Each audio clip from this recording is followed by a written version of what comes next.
Welcome to you once again. This is Astrology, bringing you my tarot series, giving you tarot and patra readings, birth charts, crystals and runes included. Join me on this journey. Trine, this is your reading for January 2023. Let me take the opportunity to wish you and yours a happy New Year, all the best health, safety, prosperity, productivity. I hope all is well with you and all will continue to be well with you. This is your reading for the first month of the new year, 2023, and let's move along and see what it will bring for you, Air Trine. And just as a reminder, Air Trine, you are Gemini, Libra, and Aquarius. So here we have the past with the bear, house, and stork, and it tells me that you have powerful feelings regarding family matters. Something is transitioning, something new is happening, news it's coming to you. It can be a new challenge, it can be a new relationship, it can be a new member of the family. But you know, it's all about your heart, because here we have the King of Heart and here we have the Queen of Heart. So that it's two powerful tarot readings here, tarot cards, in regard to your feelings, your emotions, and how you think in the past. It's all about your heart. But you have to tread carefully with your approach, because the foundations, you want the foundations here to bear fruit for you rather than for obstacles or stones to be placed in your path. There can also be a break from your family or a relationship, because you know this is a renewal of yourself, of emotional baggage that you are carrying, and the King and Queen of Hearts speak to that, which is the house and the stork. And house is all about family. So you know, is it that you are thinking or dreaming, but you are very protective about some kind of relationship that is there in your home, whether it comes from your family, whether it comes from your workplace? Well, we'll find that out. Let us now look at the present. And here we have the Tower, Clover, and Child. And the Tower tells me in your present, you are having, you know, you are looking at everything around you. You have a bird's eye view, because the Six of Spades here in the Tower tells me you are thinking, you are reasoning, you are being logical, you are looking at things, you know, logically, clearly with your mind and not your heart, because there's a reason for that. Because these things that are new, that are coming into your life, which is the Knighted card here, the stork is telling that you are kind of looking at, as we say in the Caribbean, a cookie eye. You know, you are looking at these new things that are coming and you're wondering, what is this going to be like? What is happening here? Why is this happening? But you know, the Clover here, which is the central card, is a card of luck, is a card of success, is a card of abundance. And the Six of Diamonds here tells me that it's all about finances, wealth, what you have, your assets. So, are you looking at your assets and wondering, where is the innocence, or where is the issue with this? Because the Child is all about memories in your childhood, good things. You know, you might have some memories that are not so good, because we see the tangle here, the tangle in the forest, in the backyard, in the jungle, wherever this is. You were quite unsure as to move forward or backward, but you were not afraid, because you in all your innocence continued on this pathway, notwithstanding the obstacles and stones in your path. So probably this is where you are now becoming protective of your past, protective of what you endured to reach to the present. You are seeing it with a bird's eye view, but you are wondering, you know, did I do right in the past?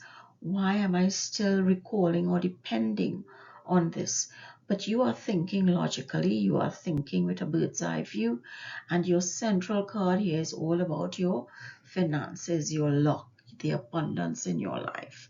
Let us check your future now. And the future immediately tells me that you are going to cut through all the chaff, all you are separating the sheep from the goat. But the central figure here, the fox, tells or says that somebody sly, or even yourself, you are thinking, okay, how can I get through this without doing the right thing? Or is that somebody manipulating my heart? And you have the two jacks here, Jack of Heart and Jack of Diamonds. So you want to think with your heart, but to cut through, you have to think logically, and you have to think about what it is that, you are trying to get rid of. Is it excess? Um, is it some kind of responsibility? Because the site here in the future tells me that you take your responsibility seriously. You finish what you start, and working in the right direction with a long road ahead of you. You are actually separating your emotions and that emotional baggage from your logical mind, and how you have that bird's eye view. And that bird's eye view also brings you from the tower to the heart. So you are looking at your heart and how you are making decisions with your heart with a kind of skewed face, or you kind of twisting your mouth, as we say in the Caribbean, a kuya mouth, and you're looking at it at, okay, do I really want to do that? Because I'm seeing something differently. The secrets of the fox have been revealed, and I'm seeing the manipulation from this person. Maybe it's a person at work, maybe it's a person from your family, but I'm seeing the manipulation. So what do I do about it? But I am so protective of this person who is trying to manipulate me that I may not be able to make that decision. So that your luck, your abundance, your wealth depends on whether you want to continue in your protective mode, or whether you want to use the tower to give you that clear view to make the right decision for yourself. Because you don't want to be manipulated, really.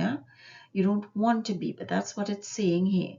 And it can be somebody from your past, somebody from a present relationship, or somebody from work who is trying to manipulate you, because you have abundance, because the central figure here is abundance. So let us see what the deities is going to help us clarify. And from the Bhagavad Gita, we have here secrets of secret. And this tells us that the knowledge is the king, or that knowledge is the king of sciences and the most profound of all secrets. It purifies those who hear it, and it is realizable in accordance with dharma, or your duty. It's easy to practice and everlasting in effect. And basically what they're telling you here is that Raja, the knowledge, is king. That the king is the paramount position of knowledge, and he is going to reveal this knowledge. Vidya means science, and he does not refer to these teachings as creed or religion or dogma or doctrine or belief. He declares that what he is going to describe to Arjuna is the king of sciences, and it's the secret of secrets. It's based on fact, it's based on science, it's based on proven doctrine. And Guhya means secret, and this is the secret of secrets. So this knowledge is also the supreme secret. Since love is only possible where there is a choice, God deliberately hides himself from direct perception, thereby providing the soul the freedom to exercise the choice of loving him or not. A machine cannot love, for it is devoid of choices. So God wants us to love him, and so he gives us the option to choose him or not as we wish. He merely makes us aware of the consequences of what we choose either way, and then leaves it to us to decide the path we wish to follow. So what is the Bhagavad Gita is telling you here? Just what I said before. You have the bird's eye view from the tower, but your heart is so taken up with this person whom you want to protect that even though you are seeing their true side and their secrets have been revealed to you, you are still hesitant in making a decision that will be bad for them, but good for everybody else and yourself. So God here is also telling you, you have the knowledge, use it, and then you live with what decision you take because He has given you the knowledge. And what is the deity? The deity here is Mubua Nehanda, which is a radical rebirth. And Mubua Nehanda is the element of air. And so that can go either which way. Again, the decision is yours. What is it about the spirit Nehanda? And this spirit is an ancestral spirit that uses women as her mediums. You know, the mediums are given the title Nehanda or Mabua Nehanda.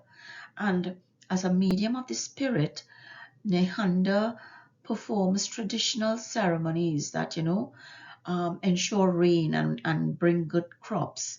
And she held great authority during the 1890s rebellions.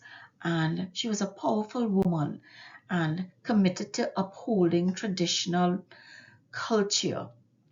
And it is said that, she's instrumental in organizing resistance. So the deity here is telling you, what is it that you are trying to resist? You have to be strong. You have to use what is recorded, what is known in your position to make the best decision. The secret of secrets tells you that. So, Air Trine, you have some thinking to do. You have the knowledge. You have the abundance. Are you going to let this person continue to manipulate you? You have seen it. You're not innocent like you were in a childhood where you believe everything that they say. You are no longer innocent. You have matured. You have gained wisdom. You have the intellect. You have the tools here that the deities are giving you, the knowledge, and you are seeing from the bird's eye view of the tower. So the decision is yours. You need to decide what you want, what you need, and separate the goat from the sheep or the chaff from the straw. So this is you, Air Trine, for January 2023. With Bhagwan's blessings, I have completed another video for you from Zidam Astrology. I hope all is well with you. Thank you for listening, and I hope something new and exciting enters your thoughts and enables your dreams. Be safe, happy, healthy until we meet again. See you next time. Share, like, subscribe. I thank you.